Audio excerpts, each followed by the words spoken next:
Sainte Catherine de Sienne, lettre numéro 21, adressée à Urbain VI. Dans cette lettre, elle exhorte fortement le pape à réformer les abus et à se procurer de bons et sages ministres. Elle offre à Dieu sa vie pour l'Église. Au nom de Jésus crucifié et de la douce Marie, très saint et très doux Père dans le Christ, le doux Jésus. Moi, Catherine, la servante et l'esclave des serviteurs de Jésus-Christ, je vous écris dans son précieux sang, avec le désir de vous voir un cœur viril, pour reprendre hardiment les vices qui se commettent tous les jours, surtout les vices qui sont contre votre sainte volonté. Tous les vices, sans aucun doute, vous déplaisent, comme ils doivent déplaire à l'âme qui craint Dieu et qui déplore l'outrage fait à son Créateur. Ô très saint Père, ouvrez l'œil de l'intelligence et contemplez la douce vérité. Vous y verrez combien vous êtes tenu et obligé d'avoir les yeux fixés sur vos enfants et de vous appliquer à choisir des auxiliaires pour garder les brebis quand elles sont malades de cette grande maladie qui donne la mort, c'est-à-dire du péché mortel. Lorsque vous les voyez et que ceux qui aiment votre sainteté vous les font voir, vous ne devez pas les souffrir près de vous au sein de l'Église, ou bien corrigez-les et mettez-les dans l'impossibilité de commettre le mal, au moins celui qui afflige tant votre cœur. Je sais que votre sainteté me comprend, et je n'ai pas besoin de m'expliquer davantage. Je vous dis que la divine bonté se plaint parce que son épouse est appauvrie par les anciennes plantes qui ont vieilli dans les vices, l'orgueil, la débauche, l'avarice, en commettant de nombreuses simonies, et maintenant les plantes nouvelles, qui devraient confondre ces vices par la vertu, commencent à s'égarer et à prendre les mêmes habitudes. Oui, le Christ béni se plaint de ce que l'Église n'est pas purifiée de ses vices, et de ce que votre sainteté n'y apporte pas tout le zèle qu'elle devrait avoir. Vous ne pouvez pas du premier coup déraciner les vices qui existent dans toute la chrétienté, et surtout dans le clergé, sur lequel vous devez veiller davantage. Mais afin de ne pas changer votre conscience, vous pouvez et vous devez faire au moins tous vos efforts pour purifier le cœur de la Sainte Église. Vous devez détruire la corruption de ceux qui sont près de vous, et vous entourer de ceux qui cherchent l'honneur de Dieu et le vôtre avec le bien de l'Église, sans se laisser souiller par les flatteries et par l'argent. Si vous réformez ainsi le cœur de votre épouse, tout son corps sera facilement réformé pour la gloire de Dieu, pour votre honneur et votre utilité. L'hérésie sera éteinte par l'effet d'une réputation sainte et par l'odeur de la vertu. Tous s'empresseront d'accourir à votre sainteté, en voyant que vous détruisez les vices et que vous agissez selon vos désirs. Je ne voudrais pas que vous vous arrêtiez aux vêtements et à des considérations d'une plus ou moins grande valeur, mais seulement que vous choisissiez des hommes qui marchent avec droiture et non avec fausseté. Savez-vous ce qui arrivera si vous n'employez pas le remède autant que vous pouvez le faire? Dieu veut absolument réformer son épouse. Il ne veut plus qu'elle soit couverte de lèpre. Et si vous ne faites pas ce que vous pouvez faire et ce pourquoi vous avez été élevé à une si haute dignité, il le fera lui-même au moyen de grandes tribulations. Il enlèvera tout le bois tordu, il le redressera à sa manière. Hélas, très saint Père, n'attendons pas cette humiliation, mais travaillez avec courage, et faites vos affaires secrètes avec ordre et mesure, en les faisant avec calme et bienveillance.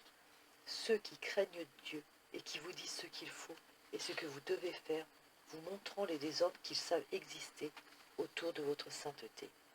Mon doux Père, vous devez vous estimer très heureux d'avoir des personnes qui vous aident à voir et à empêcher des choses qui tourneraient à votre honte et à la ruine des âmes. Adoucissez un peu, pour l'amour de Jésus crucifié, les mouvements trop prompts que la nature fait naître en vous. C'est par la sainte vertu que vous résisterez à la nature.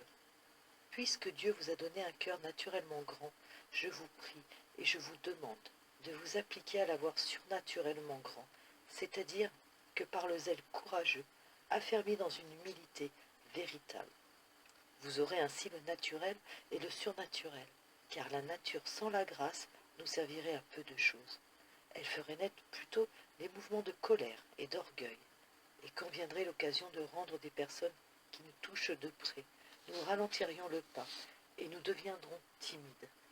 Mais quand on ressent la fin de la vertu et qu'on ne pense qu'à l'honneur de Dieu sans songer à soi, on reçoit la lumière, la force, la constance et la persévérance surnaturelle qui ne se ralentit jamais, et fait toujours son devoir avec courage. J'ai prié, et je prie continuellement le Père suprême et éternel de vous en revêtir, vous, le Père de tous les fidèles chrétiens, parce qu'il me semble que dans les circonstances où nous nous trouvons, nous en avons un extrême besoin.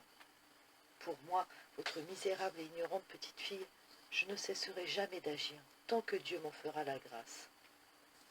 Je veux terminer ma vie pour vous et pour la Sainte Église dans les larmes et les veilles, dans une fidèle, humble et persévérante prière.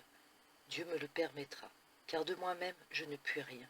Je sais qu'elle n'est jamais refusée l'humble persévérance et fidèle prière qui s'adresse à l'infinie bonté de Dieu, pourvu que sa demande soit juste. Vos serviteurs et vos enfants qui craignent Dieu prient et prieront. Ainsi pour vous, et d'autant mieux qu'ils seront meilleurs. Je le ferai de mon côté, quoique rempli de défauts. Et vous, du vôtre, faites ce que vous devez et ce que vous pouvez. Nous apaiserons ainsi la colère de Dieu, et vous consolerez vos serviteurs. Vous le ferez, j'en suis persuadé, si vous avez un cœur viril, mais pas autrement. Aussi, je vous ai dit que je désirais vous voir avec un cœur viril, et c'est le grand désir de mon âme. Vous serez alors ma joie, mon allégresse, ma consolation, et celle des serviteurs de Dieu qui obéissent à votre sainteté, qui vous aiment, et qui cherchent l'honneur de Dieu et le vôtre avec zèle, et sans hypocrisie, n'ayant pas une chose sur la langue et une autre dans le cœur. Je n'en dis pas davantage. Demeurez dans la sainte et douce dilection de Dieu, que votre sainteté veuille bien s'entourer de personnes fidèles, qui craignent en Dieu, afin que ce qui se fait et se dit dans votre palais ne soit pas rapporté aux démons incarnés qui ont le malheur d'être vos ennemis, à l'antipape et à ses adhérents. Pardonnez, très saint Père, à ma présomption, si j'ose vous écrire avec cette assurance. C'est que j'y suis forcé par la bonté divine, par le besoin que je vois et par l'amour que je vous porte. Je serais venu et je ne vous aurais pas écrit si je n'avais pas craint de vous importuner si souvent.